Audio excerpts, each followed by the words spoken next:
Good morning. This Thursday, March 12th meeting of the Senate Finance Committee will come to order. We have two bills on the agenda today. First, Senator Kupec, Senate File 3832, and then Senator Hawj 3857. Senator Kupec, welcome to the Senate Finance Committee. Thank you. Thank you, Mr. Chair. Thank you, members. Yes, Senate File 3832. This is modifying the eligibility for the Dairy Assistance Investment Relief Initiative, or as we call it in the Ag Committee, dairy with an I. Although dairy already has an I in it, so I don't know why we don't call it dairy with two I's, but there's an I on the end. So we call it dairy with an I. So I may refer to it as that here. So the Dairy Margin Coverage Program, which is something different, but that's the DMC. That is a federal farm service agency program, provides financial support to dairy farmers when the margin between milk prices and feed costs is low. Different levels of coverage are offered through DMC. The state's Dairy Assistance and Relief Initiative, or the Dairy with an I, gives additional financial assistance to dairy farmers who participate in the DMC. The legislature appropriated $4 million to this program in laws in 2023 for fiscal year 2024. The laws in 2024 amended the appropriation to be for fiscal year 2025.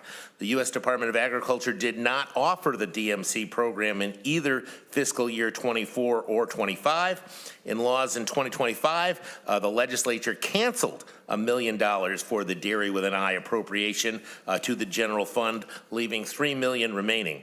The language in the rider described eligibility for farmers as those who produced no more than 16 million pounds of milk in 2022. The dairy payments are based on the amount of milk produced in 2022, up to 5 million pounds per participating farm. This bill will modify the eligibility for dairy with an I by adding eligibility for new dairy farmers that did not sell milk in 2022 or sold milk only for the portion of the year.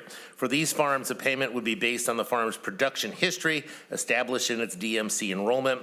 This bill also allows unencumbered balance after June 30th, 2026 to be used for similar purposes. The bill would be effective immediately following enactment. So the short kind of Cliff Notes version of this is that there have been new farms that have come on since 2022. I think the Department of Agriculture estimates at about 30. They are not eligible for the Dairy with an I program because they were not around before 2022, and this would allow them to apply for the funds in that program.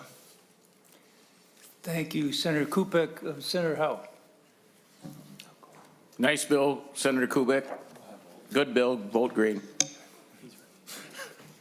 Thank you, Mr. Hofson. Can you speak to how we record this financially? Yeah, Chair Marty, members of the committee, for the record, Eric Olofson, fiscal analyst for the Senate Ag Committee. So within our budget rules, which this committee approved a year ago, Budget Rule G3B states that if a change is to expand the eligibility or use of an existing program that the appropriation is for, the budget item should be tracked with no cost, but description should note the amount that is estimated to cancel if the authorized use was not expanded. Senate File 3832 is estimated to expand eligibility to up to 30 to 40 additional dairy farms that did not market milk during 2022 or for only a portion of 2022. This expansion would slightly decrease the size of the average dairy with an I payment received. So on a theoretical agricultural finance spreadsheet, this change would show as a zero cost line item titled as Dairy with an I expansion, with a footnote that describes that regardless of the eligibility expansion to approximately 30 or 40 additional dairy farms, the entire appropriation would be expended. The eligibility expansion would be expected to slightly decrease the average payment received by average payment received by eligible dairy farms. And that's how we would track it. So. Thank you. Mr. Naumann, did you have something? So, Mr. Chair, members are familiar that we have budget rules for a reason. Our budget rules contemplate in a circumstance where an appropriation is being, the eligibility for an appropriation is being expanded, that there might be a theoretical cancellation. In this particular piece of legislation, that's not the case. But in order to pay homage to the budget rules, if there were a spreadsheet, of which there is not because there is no cost to this item, there would be a footnote that would recognize that the payment would slightly go down on a per farm basis. So we just want to squarely within the Finance Committee's jurisdiction, make sure that members are clear that that's how we will reference this. And Mr. Olafson and I have a duty later on in the session when there is something against which we can ascribe this particular provision, that we will do that. Thank you. Is there any further discussion on the bill? If not, Senator Pappas?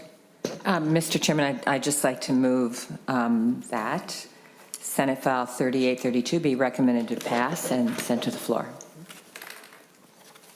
Senator Pappas moves that Senate File 3832 be recommended to pass. Further discussion on that motion? If not, all those in favor, say aye. Aye. Opposed? Motion prevails. And Senator Kupec, the DAIRI with 2 ayes bill, as you pointed out, is on its way. Thank you, Mr. Chair. Thank you, members. Thank you. Senator Herr has the LCCMR bill and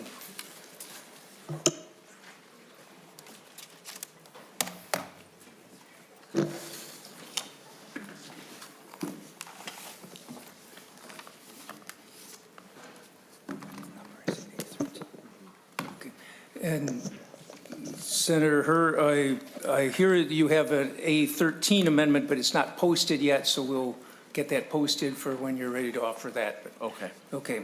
Welcome to the Finance Committee, and go ahead with the bill, whether you or Ms. Nash or whoever wants to start. Okay. Thank you, Mr. Chair, members.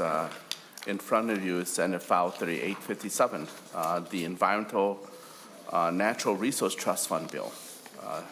This is a result of a constitutional amendment started in 1998 and then renewed by us in 2024 with strong support from 77% of Minnesota voters. The trust fund is 70% allocation from our lottery proceed and investment for the purpose of protecting, preserving, conserving, and enhancing Minnesota air, land, water, fish, and wildlife and other natural resources. This bill has 2 main parts associating with fundings, the 5.5% under LCCMR and the 1.5 under community grant.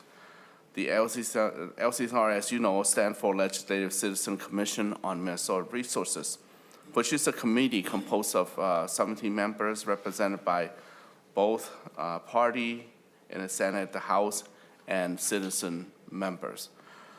So remember, what's before you in a large part are recommended project by the commission. Director Nash will go through the LCCMR portion, and I will talk about the community grant portion with the inclusion of the A13 amendment. The NR is also here in case question come up that I need them as a helpline. So I'll pass this time to Director Nash to go through the LCCMR portion.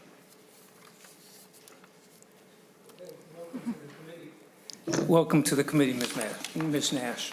Good morning, Mr. Chair and members. Again, Becca Nash, the Director of the LCCMR, the Legislative Citizen Commission on Minnesota Resources. Thank you for the opportunity to testify on Senate File 3857, as Senator Herr said, that contains LCCMR's annual recommendations from the Environment and Natural Resources Trust Fund. I know many of you are familiar with the LCCMR already, but I will give a high-level recap of the LCCMR, the Environment and Natural Resources Trust Fund, the LCCMR recommendations that are before you today, and the process that LCCMR followed to develop those recommendations. As Senator Herr said, then I'll hand it over back to Senator Herr to address the non-LCCMR component of the bill. So first, the LCCMR is a joint commission that's responsible for making recommendations to the legislature on special environmental projects, primarily from the constitutionally dedicated Environment and Natural Resources Trust Fund. The LCCMR is also responsible for conducting oversight of those projects and expenditures once approved. LCCMR is made up of 17 members, 5 members from the House, 5 members from the Senate, 7 citizen members, 5 of whom are appointed by the governor and 1 each by the House and the Senate. Similar to how your committee is supported by nonpartisan staff, the LCCMR is assisted by its own nonpartisan staff, including myself. And in addition to supporting LCCMR, we also support the legislature, both House and Senate, majority and minority caucuses. So the Environment and Natural Resources Trust Fund is a permanent fund in the state treasury that is constitutionally dedicated to support efforts that protect, conserve, preserve, and enhance Minnesota's air, water, land, fish, wildlife, and other natural resources. Money in the trust fund comes from 40% of the annual net proceeds from the Minnesota State Lottery, from investment income, and from interest. The fund was created through a constitutional amendment in 1988 and has been voted on several times since then, most recently in November of 2024, when Minnesotans voted to extend that lottery dedication to the trust fund through the year 2050. The trust fund is operated similar to an endowment, and 5.5% of the value of the fund is drawn down each year for recommendation by the LCCMR and appropriation by the legislature. Following that constitutional amendment in 2024, there's now an additional 1.5% each year that is drawn down and appropriated by the legislature directly to the Department of Natural Resources to operate a community grants program. That is all done separate from the LCCMR. And the portions of the bill I'll be talking about with you today are just related to the 5.5% that the LCCMR is responsible for. So what is the process that LCCMR followed to develop these appropriations?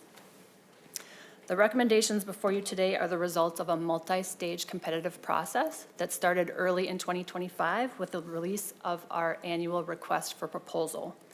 That RFP announced that there was $103,326,000 available for funding.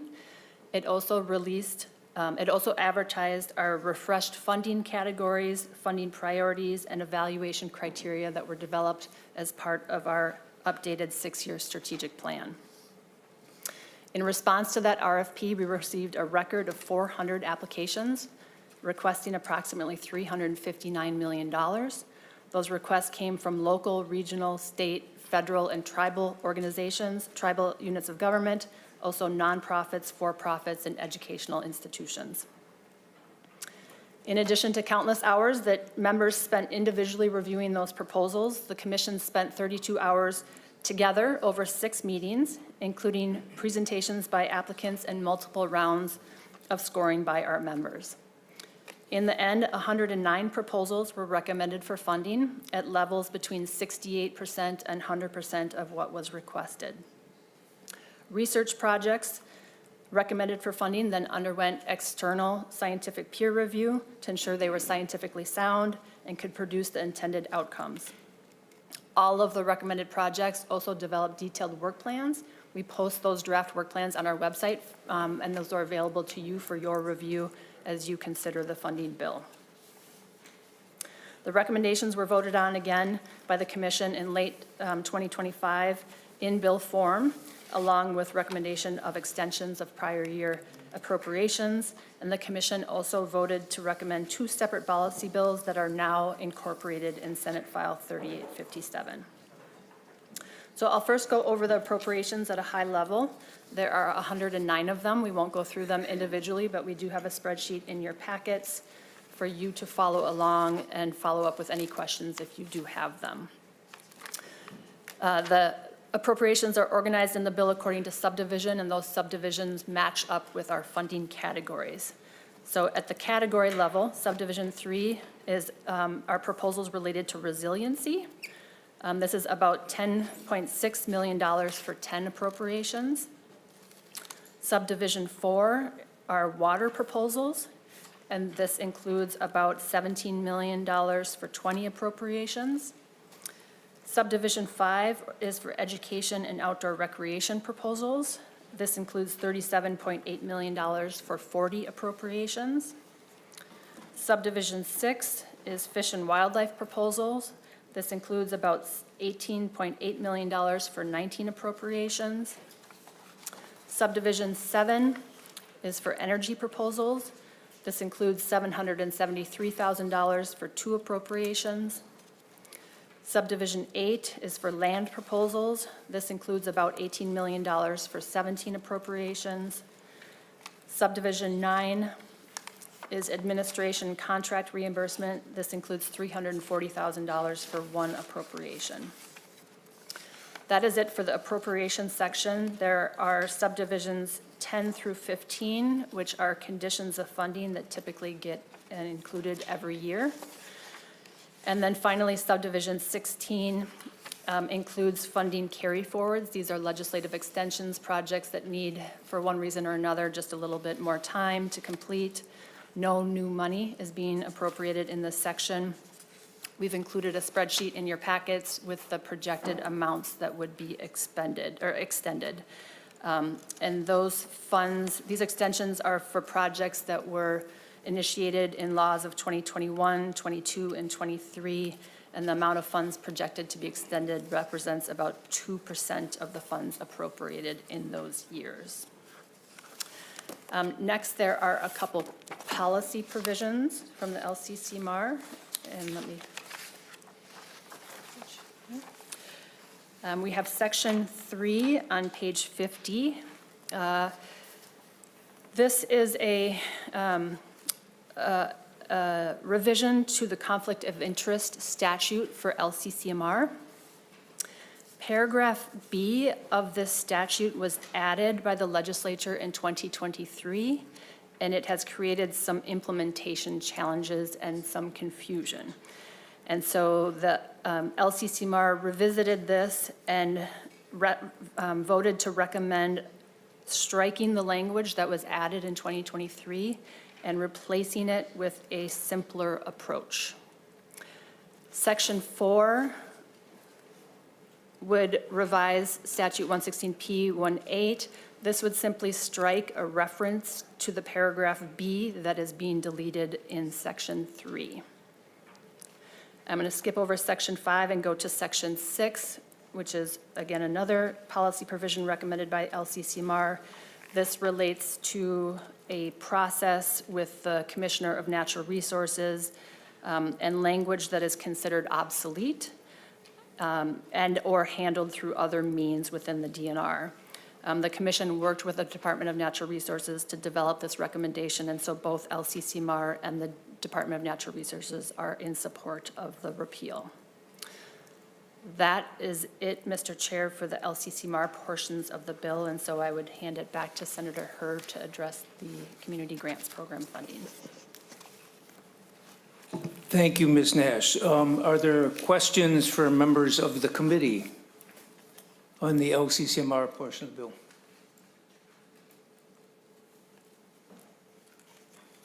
Is there a discussion about any of the parts of the LCCMR thing? Senator Murphy. Thank you, Mr. Chair, and I appreciate the work, Senator Hur, especially moving this swiftly through this short session. And I just, right at the end, you raised section 3, a change in the conflict of interest. And I'm glad you drew our attention to that because I hadn't read that part of the bill, and think that that is a smart and clear restatement of the intention of conflict of interest, and I appreciate that. Thank you.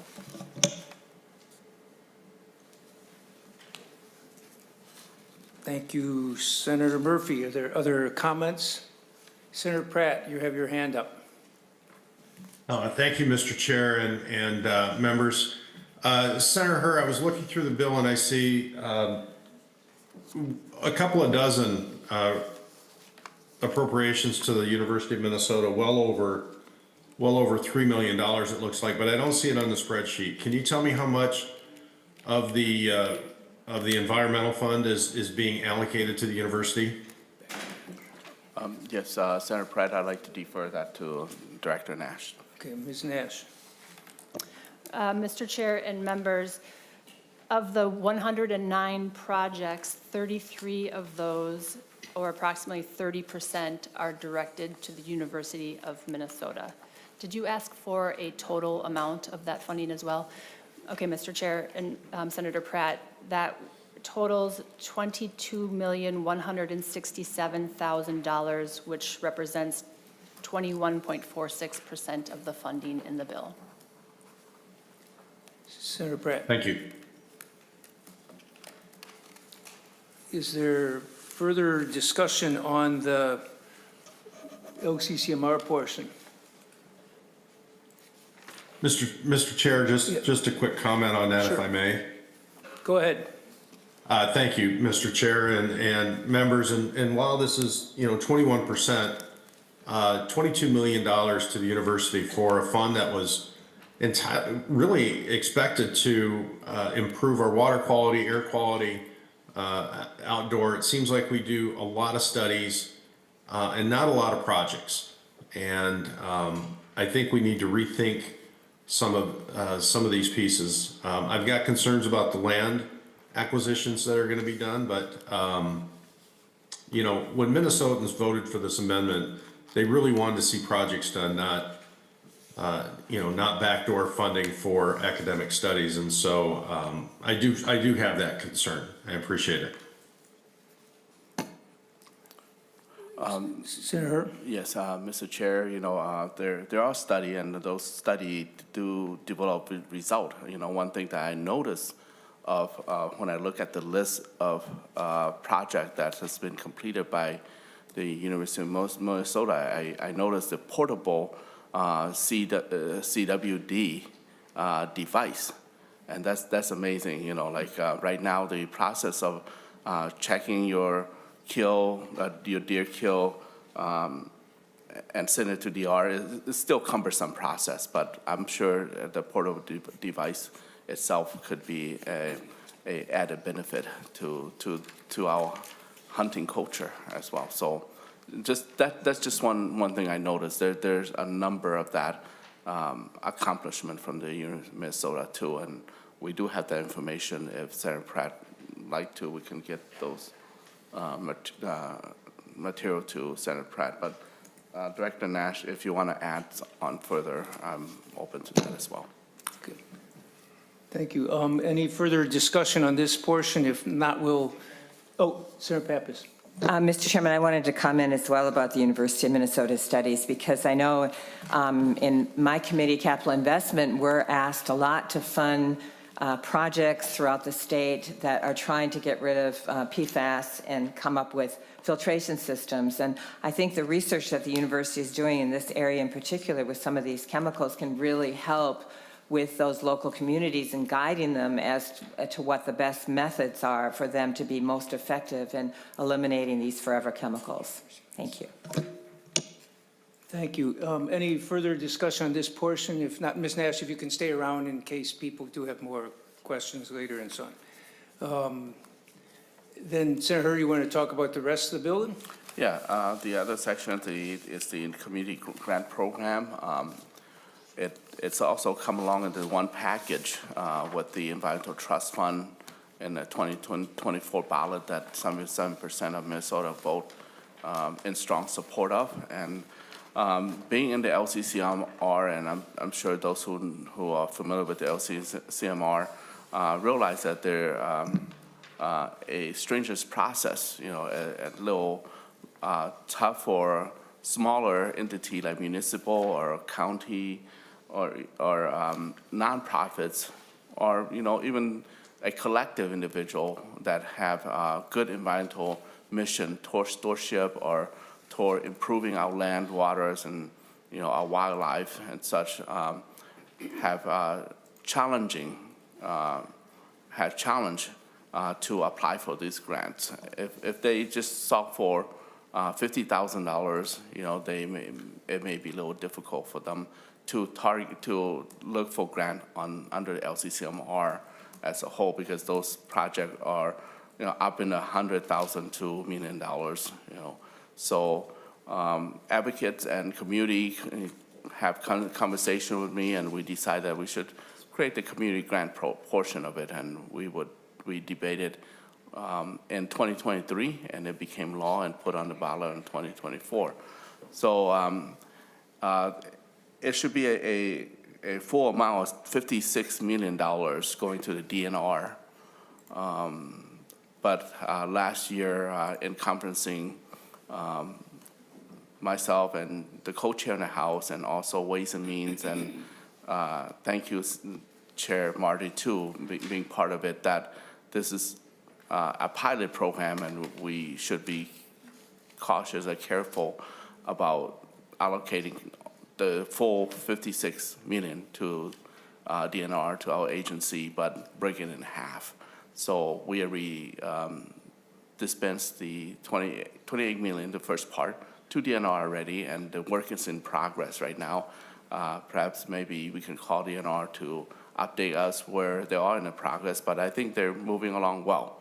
You know, from my end and from community wanting, we like to expedite we like to have the process go a little faster, but the agency can only do so much, and I think they put our community grant in priority focus. So this is the second portion of the fund, the other $28 million that we're going to dispense, and I have an 813 amendment for that as well. Sure. Mr. Nauman, you get the amendment distributed? Okay.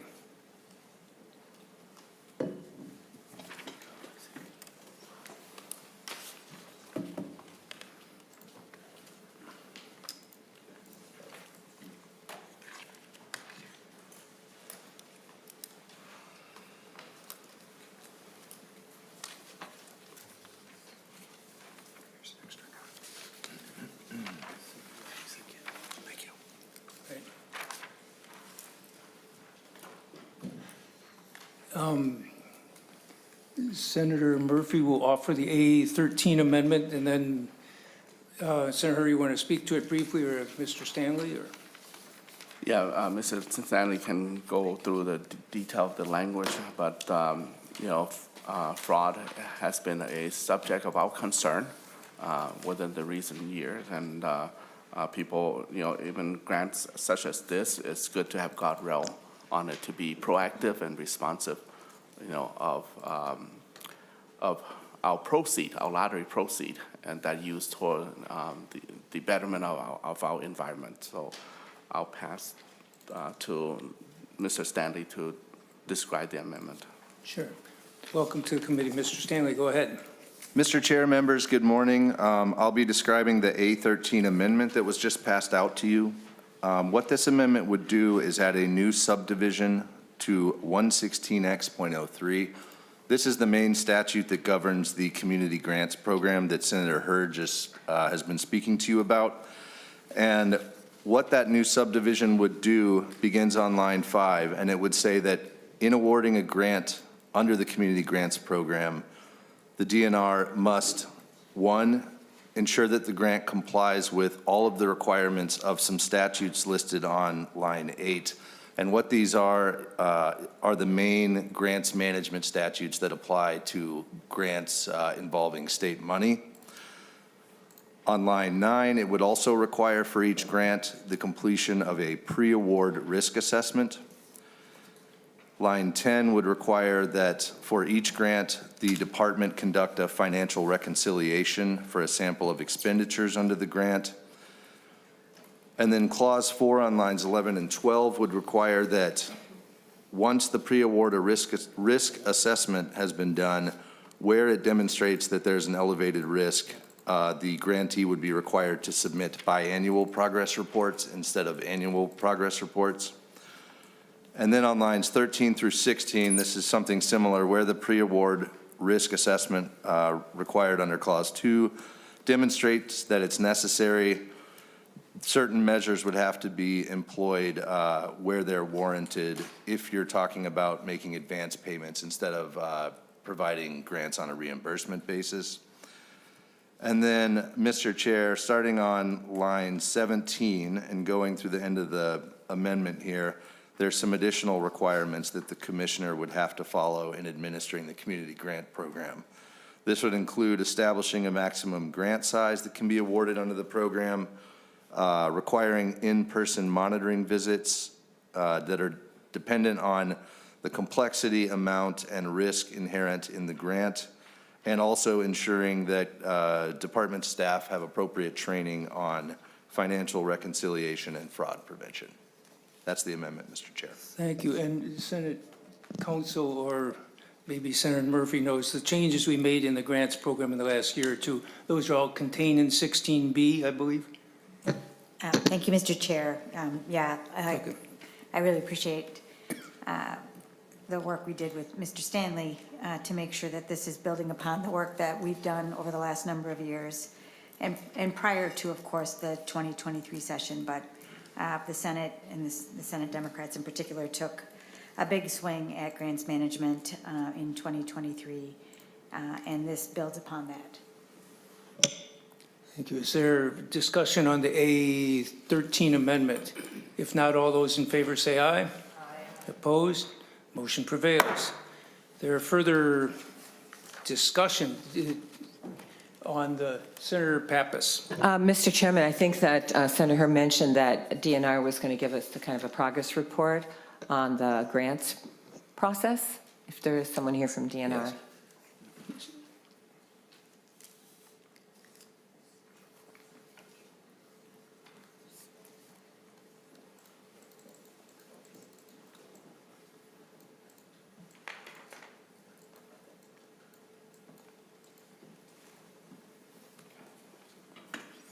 Thank you, and I don't care, Ms. Sherman, and whoever wants to start.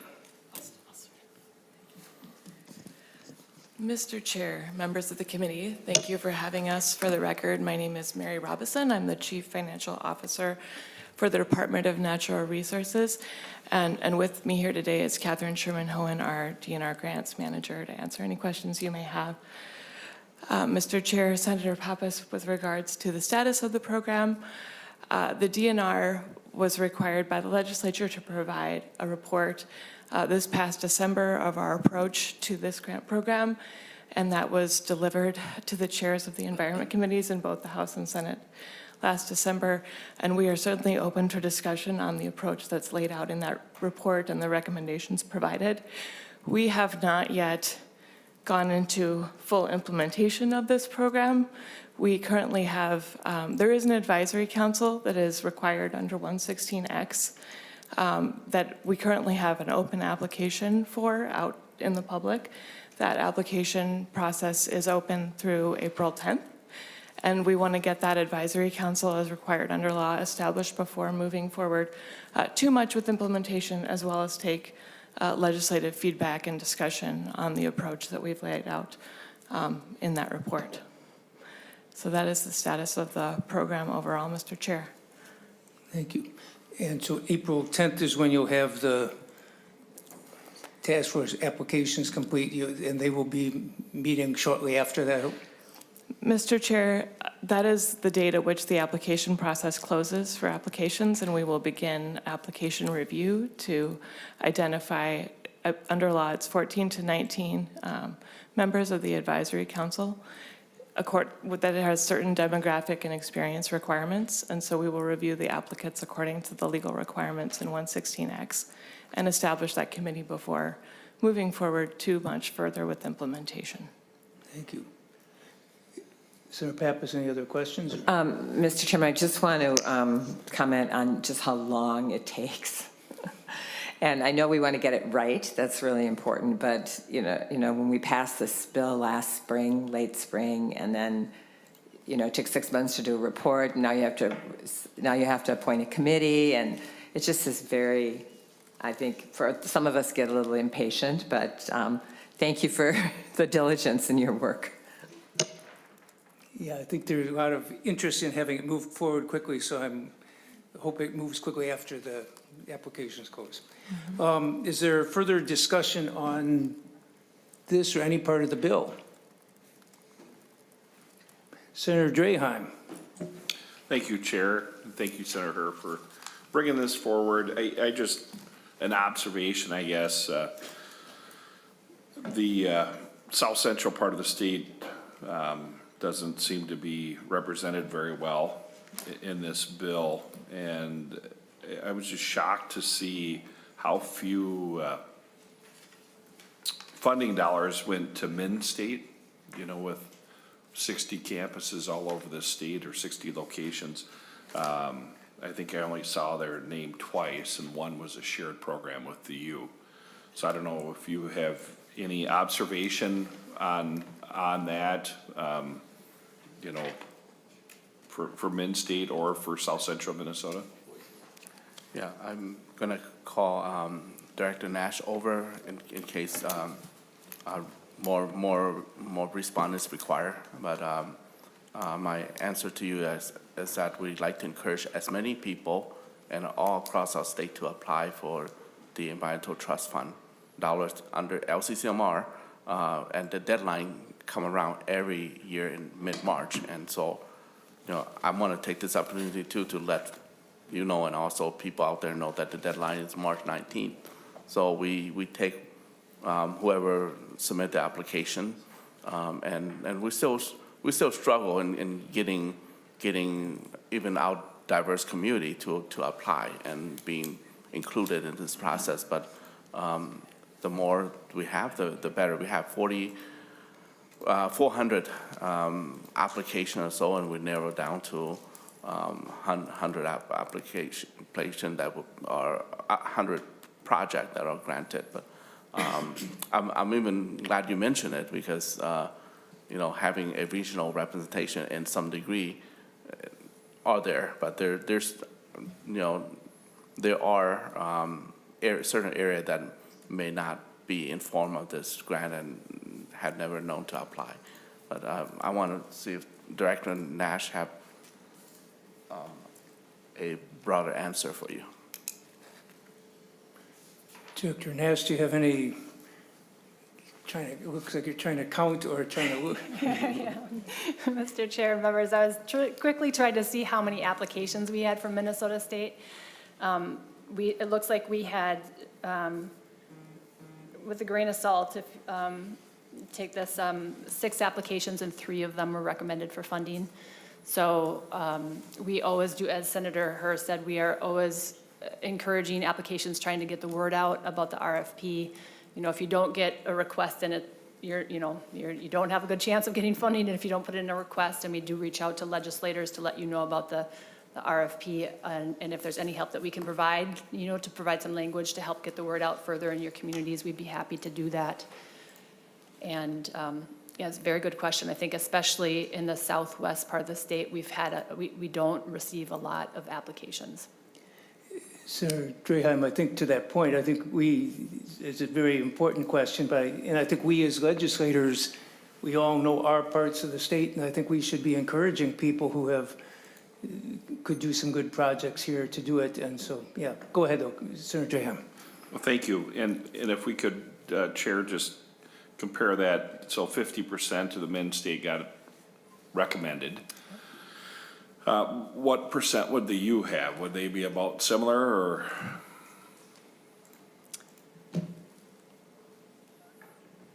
Mr. Chair and members, I think I can get you that information in a moment.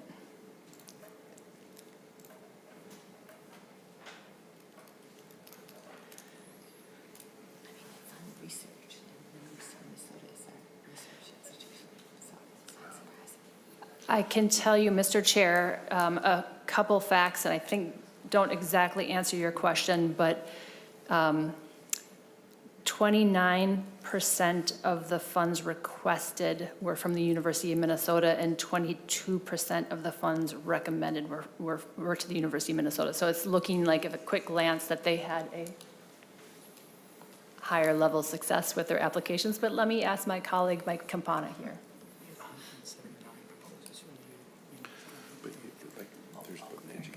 Mr. Chair and members, Mr. Campana clarified for me we had 179 proposals from the University of Minnesota, and we recommended funding for 33 of them.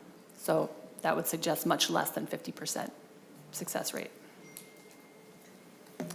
Senator Drahan, continue. Thank you, Chair. I apologize for being late today too, so I don't know what was covered. I had a group, and I have to leave here again for another group. But I guess it'd just be just disappointing that we don't see a lot for South Central Minnesota, and we have a ton of lakes in South Central Minnesota. Is there a coordination that goes on geographically to make sure that we're covering all our congressional districts or all areas of the state? I don't know what kind of communication, if any, is with local groups or counties, et cetera. So I don't know, Senator Hurd, do you know how that works? I have never served on this committee, so I'm not familiar. Sure, that is the reason that we started the community grant program to make it more whole, so that county and municipal or entity, nonprofit entity in area like South Central Minnesota can think about it and apply. That's just an example, and there's a lot to do. We still have more to do in terms of letting people know about LCCMR and also the community grant. And each entity, the DNR and also LCCMR operate slightly different, but we have work to do on that front.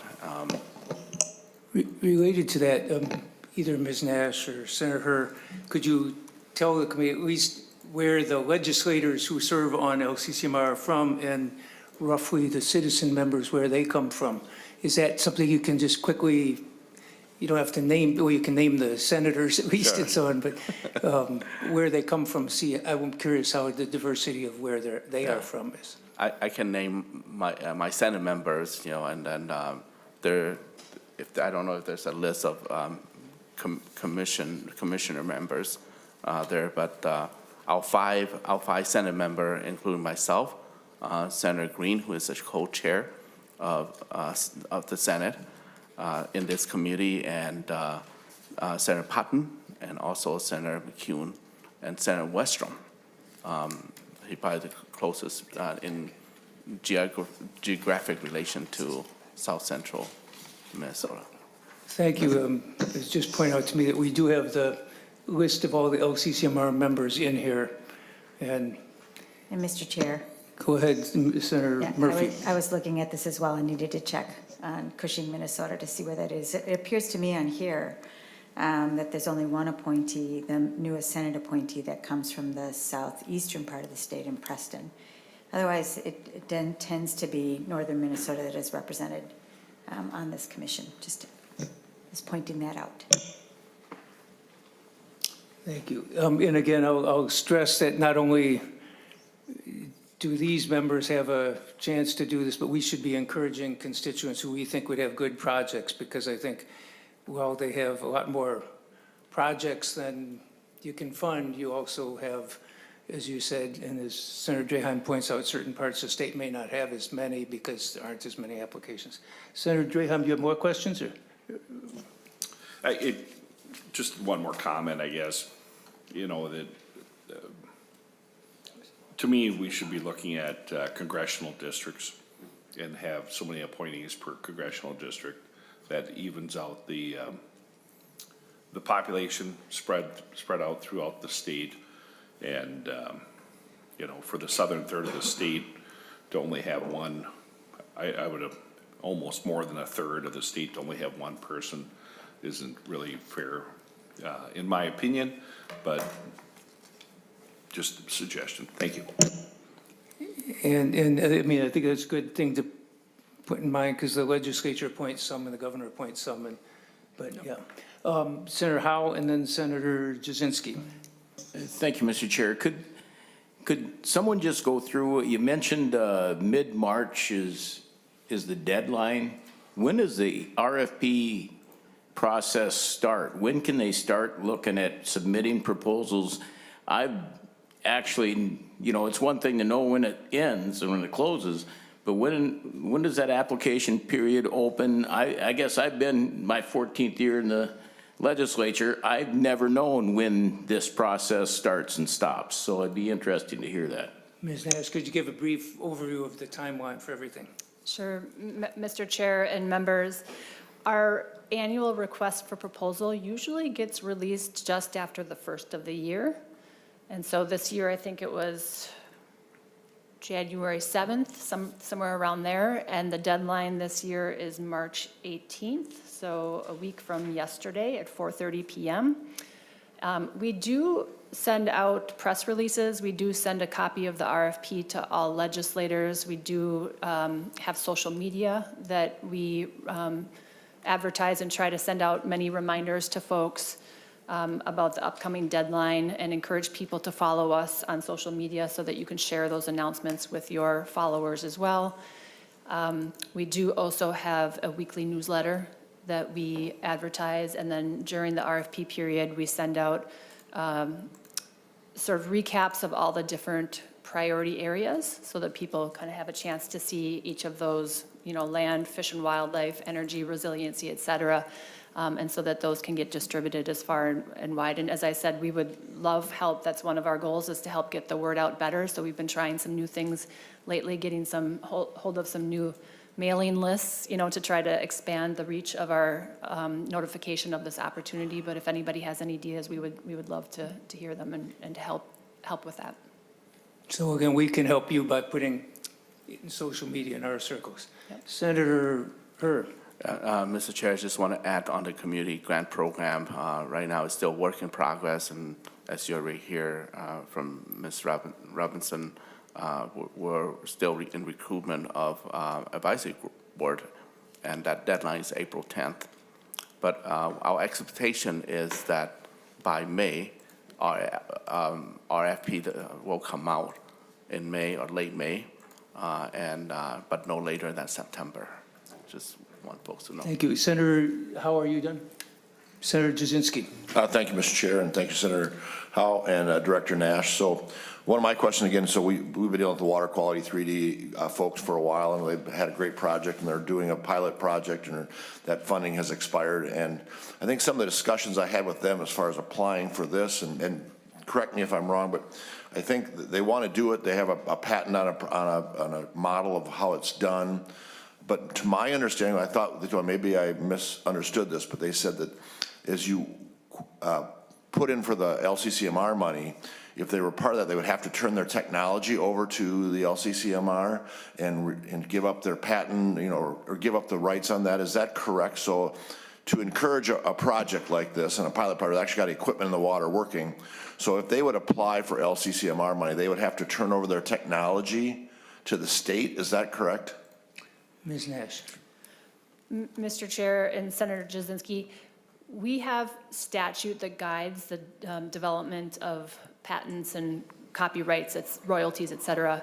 And it is possible that you can develop technology that leads to a patent, and you can license that and develop, sell that and generate revenue. That is all possible. But if the LCCMR, if the Environment and Natural Resources Trust Fund, is putting money into that investment, then it requires a proportional return on that investment. So if we put in, 15% of the total funding that was used to develop that technology, we would expect 15% of the return to come to the Environment and Natural Resources Trust Fund. So it's not taking over ownership, but it is having a shared partnership in proportion to the amount that was invested. Senator Jasinski. Thank you, Mr. Chair. So then as that money goes back in to that, and how does that, do we have runs on what money comes back and what those requirements are and how that all happens? And how much are we receiving back from all these University of Minnesota studies that come in? Is that the same thing? So that money's coming back in, and is that money tracked? And what's the revenue per year on those funds that are coming back from the sharing of technology, and you're taking your cut, I guess is the easiest way to say? Ms. Nash. Mr. Chair and members, we do track that. We do have a memorandum of understanding with those principal investigators that sets out the terms that follow statute. And so we do, when there is a patent applied for or a new discovery made, they disclose that to us. We enter into a memorandum of understanding, and basically we provide them the all right and responsibility to market that, so they have complete freedom in doing that. And then it sets out that cost share distribution, and then we do receive checks. We do track them separately, and they are deposited back into the trust fund. It is not a significant amount of money that is coming in from that at this point. I'd say that even in the last year, it was less than $10,000. Thank you, Mr. Chair. And then again, Director Nash, so are you hearing feedback that may impede some of the developments yet? Because again, the Water Quality 3D has their patent already. They're just seeing if it works. They're, again, they've done it on lakes, small lakes, 100 acres. French Lake, they've tried 850 acres. France has a lake, I think, that they're working on there as well. I think the funding has expired from that now, but I'm saying,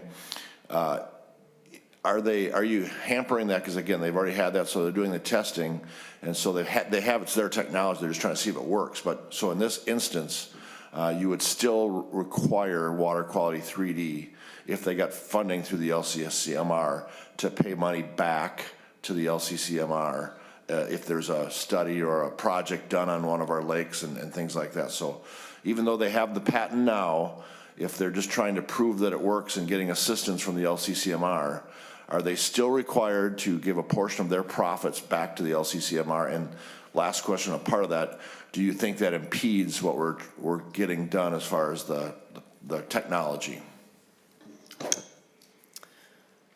Mr. Chair and members, it's a good question. And I would promise to take a look at this specifically and look at the details of it to figure out how it does comply with the statute requirements. I know that in some cases, this has been discouraging to some projects, but mostly because of the size of the projects being at a scale where tracking this information would be difficult. I think mostly we've seen that there is a recognition or a standard out there that if public money is used to invest in a private enterprise, that it is reasonable that some of the benefit of that technology is returned to the public. So I don't know that it's really much different expectation that's out there than with other sources of funding that would be available. Further questions? Senator Hawj. Thank you, Mr. Chair. That intrigues my my interest in that. Is there a way to go and look at who's all got money, like through the U of M and that type of thing, that the U of M has developed processes that has come through state funding in one way or the other, and how that has all progressed? Because I've got a number of developments or processes, manufacturing, that have gotten money through the U of M, and I don't know if it came through LCCMR, but if they developed it at the U of M and now is branched out and has technology that's working, those statutes would still apply there, correct? Mr. Chair and members, for LCCMR, for the Environment and Natural Resources Trust Fund specifically, we do have that statute. And so we do have a list of inventions from the University of Minnesota, and oftentimes the status of that invention, whether it's a patent has been requested or granted, or whether it's been licensed, and what the proceeds are. So we do have that. So, Mr. Chair, great. So is that online that a person can go and look at? Do I need to request that report? How can I get a hold of that information? Ms. Nash. Mr. Chair, members, you can reach out to me and I can provide it. We don't post it online because it does contain, oftentimes with these disclosures of inventions, it is confidential, non-public information. So it's not something that we are posting on our website. And Ms. Nash, I assume, because the University of Minnesota itself, sometimes their faculty are working with private businesses too, and the university always has, I think they have a similar type of arrangement where if you're profiting from something from the university research, the university gets percentage. I think that's, Senator Howard, I think that's generally what we try and do in public money, is to make sure that if public's putting in a certain percentage of an investment, that they get it back. But on that point, Senator Jasinski? Thank you, Mr. Chair, and Senator Howard's got me thinking. So, again, you look through the report, and there's millions of dollars going to different entities, millions. The water quality 3, I think, was a total of $350,000. So, is it proportional? Is it a percentage? So, is it 5%? Is it 15%? What's the percentage, or a typical percentage, that a company like Water Quality 3D, if they wanted to apply for another phase of that lake, and let's say they're going to get funding of $500,000, what percentage would they have to pay back as part of doing that? Mr. Chair, Senator Jasinski, it's percent in, percent out. So what they would have to do is they'd have to look at all the funding that they have received that has gone into development of their product, and then look to see what percentage of that was from the ENRTF, and then that's what would be returned. And I would say there are also, in the agreements that we have set up with the University of Minnesota, there are provisions that allow some of the startup costs to be recouped by the inventor first before profits start sharing. Thank you, Mr. Chair. Thank you, Director. Any further questions or discussion? Senator Friends. Thank you, Mr. Chair. If there's no further discussion, I would move Senate File 3857 be recommended to pass as amended. Senator Friends moves Senate File 3857 as amended be recommended to pass. Is there further discussion on that? If not, all those in favor say aye. Aye. Opposed? Motion prevails. Senator Hur, you and the LCCMR bill are on their way. Thank you, Mr. Thank you Chair. very much. Being no further members, I business. I just want to say that this is a very, very big bill. And Minnesota is ahead of environmental leadership because of a bill like this, and with the added community grant to make us proud to live in Minnesota.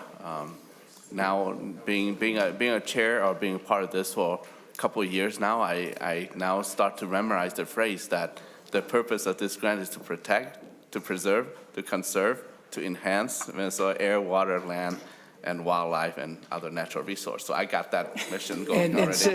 Without looking at my note. And Senator Hur, and Ms. Nash and the LCCMR commission staff and members. Thank you. It's an incredible amount of work to go through all this, and appreciate that, because I think Minnesotans are proud of what they passed into the Constitution, and I think we're proud of the good work. So Thank you. thanks for being here, and with that, this meeting is adjourned.